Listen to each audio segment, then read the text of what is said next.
Hi, this is Glenda. I have nothing particular to share card making wise because I've just been trying lots and lots of different techniques of different people that were all in my to try pile. But I've sort of done one of each thing and nothing much to share. But it's school holidays here, so I wanted to try and think of something I could do with my grandchildren. So this is simply a faux metal box, and I wanted to try and come up with ways that we could do it with a 4 and 6 year old. So I haven't turned on my hot glue. I'm going to try and keep it into things that we can do safely. So I've pre-cut out a top and a bottom, and it was 5 by 6, and then for the top. And the next one I cut about 1/4 of an inch smaller, so that'll be the bottom, so hopefully they'll nestle together nicely. And I've simply scored them at 1 inch all the way around and then cut the little nick out there ready to make the box, because I thought that part was going to be too hard for them and too boring for them, so I thought we'll start at that point. So the size was pretty much decided by the size of my creative sticker and my embossing folder. I thought if I cover this with sticky, then we can put the foil on without needing to worry about messy glues. If you don't have... Okay, sorry, the battery ran out, so I'm not sure at what point mid-sentence it ran out, but I started to say if you don't have a sticker maker, you could use adhesive sheets and put that on before you cut out your little bits, or you can of course go with glue. I'm just trying to keep it as simple as possible. So I'm going to run this through, and I hardly ever use this thing because I'm conscious of the cost of the sticker, but then I end up hoarding the tape, so I've got to start using all these things.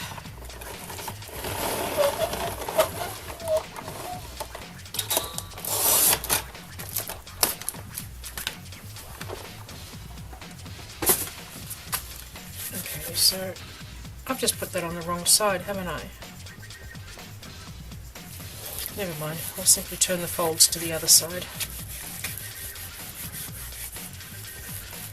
Oh dear.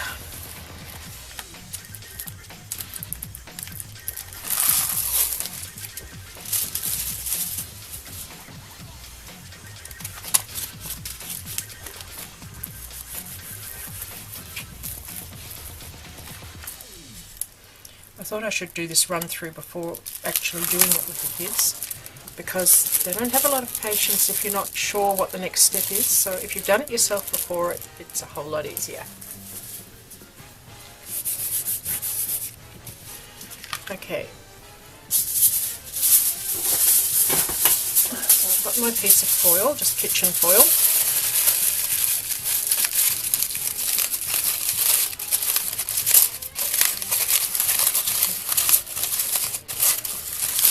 Be a bit of an art here not to getting them not to scrunch it too tightly. I don't think the tear is going to matter because we're sort of going for the grungy kind of look, but I'll put it on the bottom anyway just in case. Take off the paper. And we'll put it matte side down.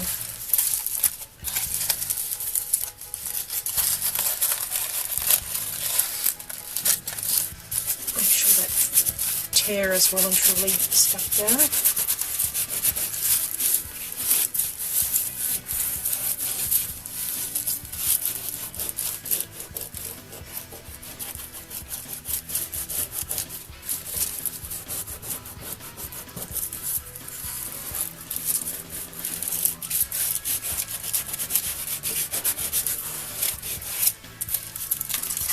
Okay, now this is where indecision comes in. I'm not sure whether we should fold it over or cut it off.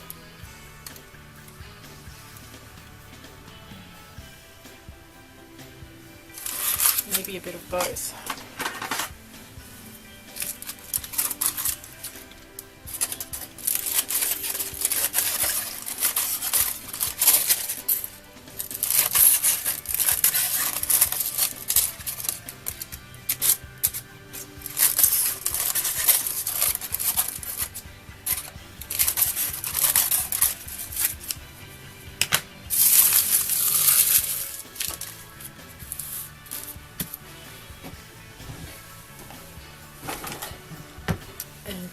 double-sided tape to stick it down. I did get a new hot melt glue gun the other day, a battery operated one that's a really low temp, and I actually was game to use that with my grandson, and it was reasonably okay. I mean, obviously I wouldn't let him use it on his own, but we did okay. Was normally, they know they've got to hand over the hot glue parts to me to do, but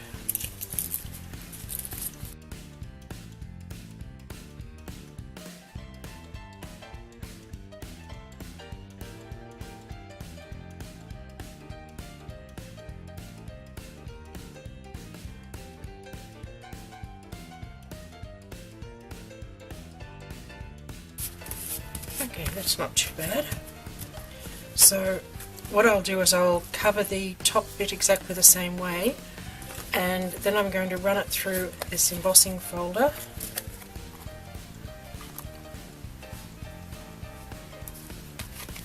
And I'll do that and come back to continue. So here's both my pieces, so we'll recut the little slits just through the foil.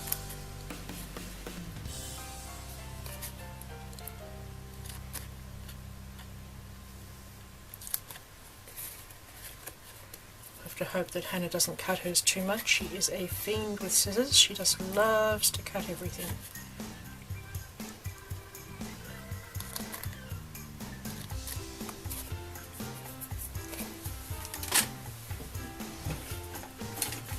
And these are the scissors that Hannah gets to use. So they're not, I mean, they're fairly sharp, but they're not too sharp on the points. Because I find, I mean, kids are just going to get frustrated if you give them those little children's scissors that don't cut. So it's better that they've got something that will cut properly, but hopefully won't stab them. And supervision, of course. Just for anybody who was curious as to what we use, because obviously I don't give them sharp Cutter-Bee scissors. These are really sharp on the points.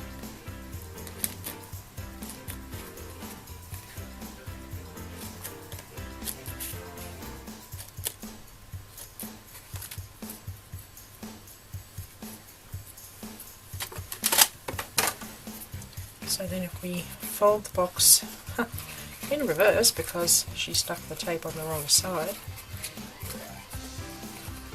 but I mean, you know, once you've folded something you can refold it without any problem. Sorry, I'm giving rather obvious comments here because what can you say, it's a box. So we'll just fold it up.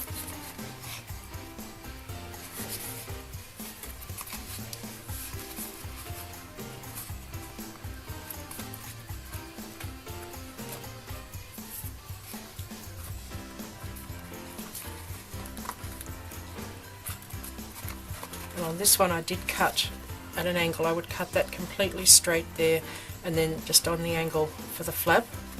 So I thought I'll use the one that was the first I cut out, which I should have thought through a bit better. So anyway, okay, so I'm going to use red tape for this because it should stick.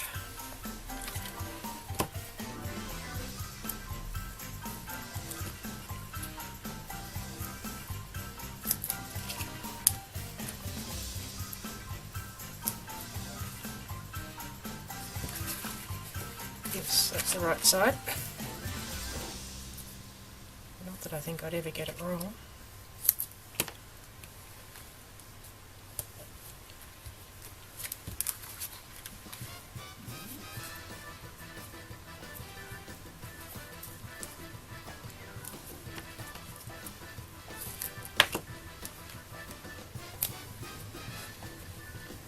I don't think I've got any more of this really wide one, which is a pity, because I'm not sure it's even got enough for this box. But I do have some dots and I have some narrower tape, so we'll make do. And I've mentioned before, if you're using this, have a wet baby wipe, and then when you take your back off, it will stick to that, because otherwise I find the backings everywhere because they have so much static they just do not go in the bin. Just you do that and they'll all pop in the bin together with the baby wipe.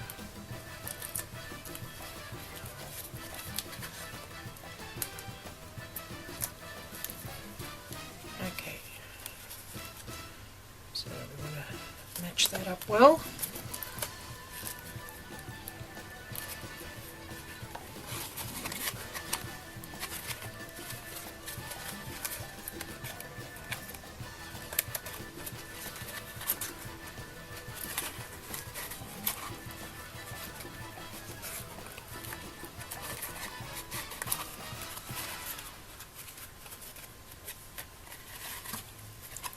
Then do the same to the bottom.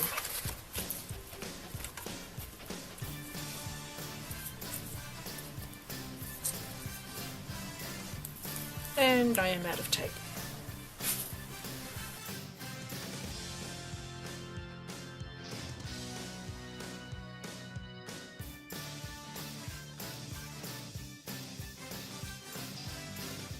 Okay, so I am going to paint the inside of mine black, and I will let the kids choose whether or not they want to do the same or just leave it.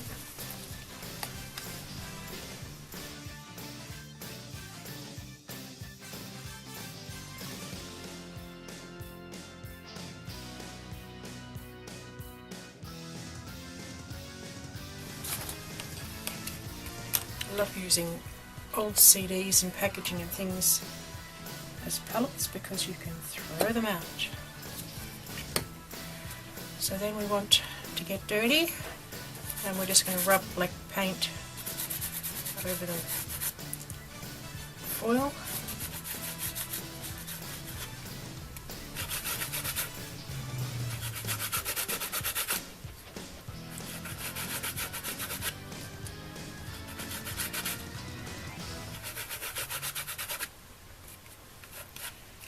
Actually, we might have to brush it on.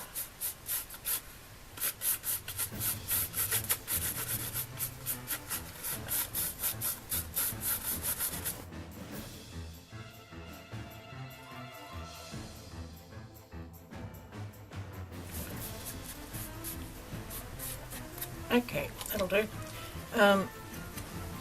And then the next step is to whiz them to the bathroom without them touching anything and wash their hands. Just like me. Actually, no, it's not the next step. The next step is actually to grab some paper towel and rub the paint off.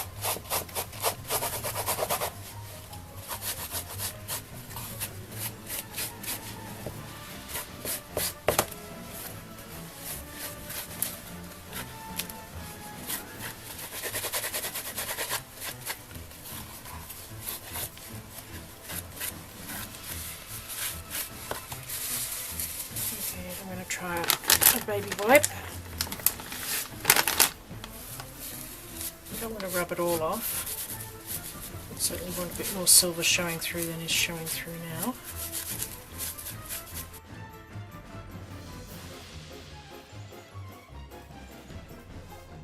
Oop, I missed a side.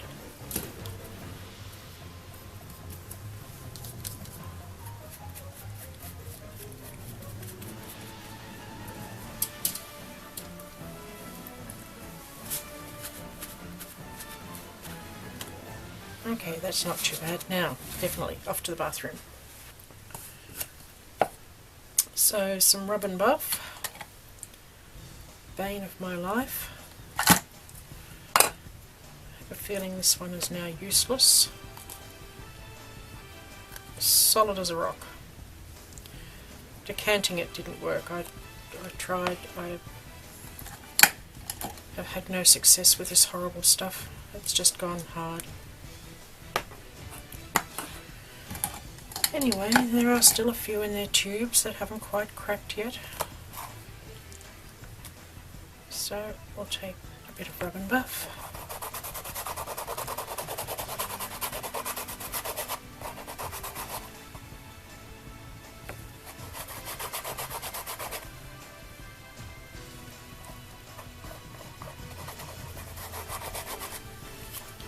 I know my granddaughter she'll probably want to put every single colour on, which might mean I limit how many colours I offer.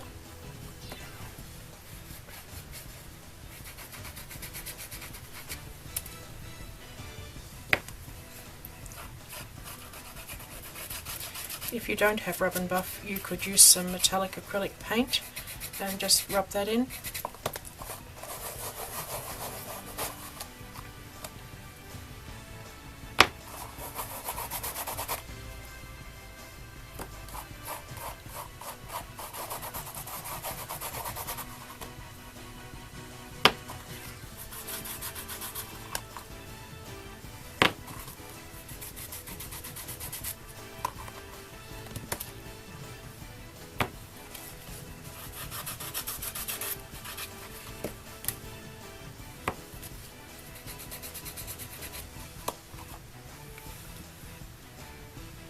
So that's autumn gold, so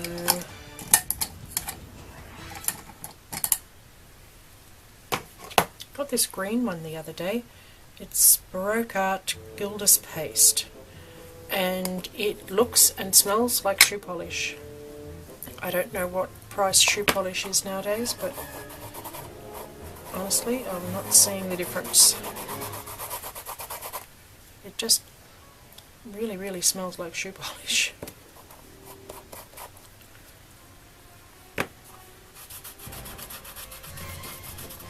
But so far it hasn't gone hard, although it has started cracking. I've only had it a few weeks.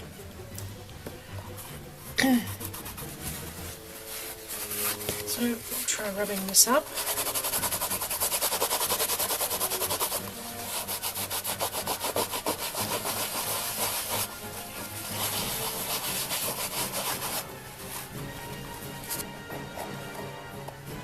Okay, so then it's another trip to the bathroom and we'll see about decorating it. Okay, so for the feet on mine, I got these little feet at a reverse garbage place, and I've just glued them on with glossy accents, and it means they're going to have to be patient, and that doesn't hurt them to have to wait for the glue to dry. The only thing is I don't have enough for both of them to use these, so I still have one large hurdle to overcome. And then I thought for the top of mine, I bought these cheap gemstones, which were a mistake as far as I'm concerned, because they've got the holes drilled in both ends, so I don't like them for my own projects, but for this exercise. And the other thing I bought was this packet of A Touch of Class decorative glass, and they're all little square tiles. So I thought a couple of those for the handle, and again we'll use glossy accents.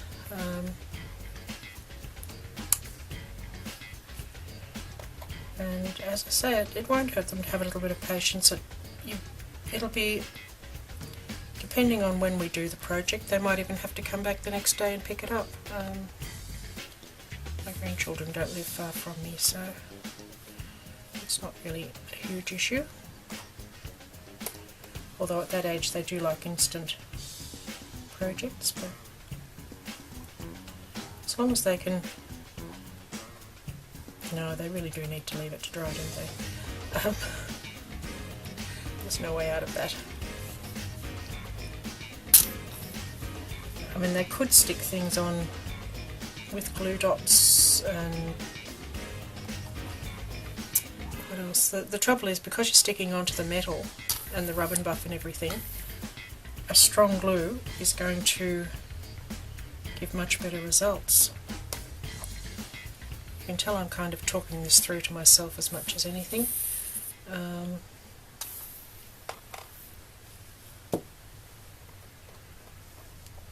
But they might decorate it with something else, I don't know. If they make it, and if we finish it, and if I get a chance to film it, I'll show you whatever they come up with.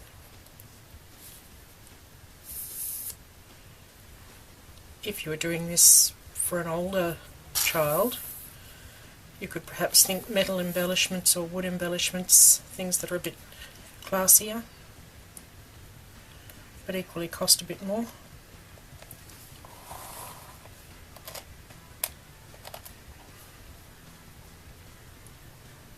The idea of this was that they'd be making their own treasure box.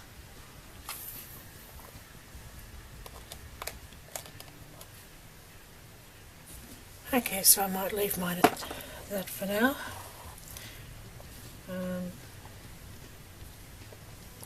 When it's all dry, we'll see how it holds together. So the end result is that Hannah decided to make her box and Aaron decided to watch cartoons instead. He wasn't in the mood, so we made one box, and she's coming up now to show you her finished one. Thank you for watching. I made a box when I was at my grandma's, and I had those paper crabs, so I had to make them with glue, but I made it very pretty. Very good. I'll fix it. Don't worry, don't worry. It's the glue's still wet. I'll fix the leg. Hannah, do you want to show the top of your box? We've had a little emergency as a foot's fallen off. Show the top of your box and then we'll fix the foot. Hannah? We'll have to put some more glue on it. You going to show the top of it? This is the smaller brother just walking across the sky. Very good. Good girl. Okay, was it fun? Okay, that'll do. Say bye. Bye.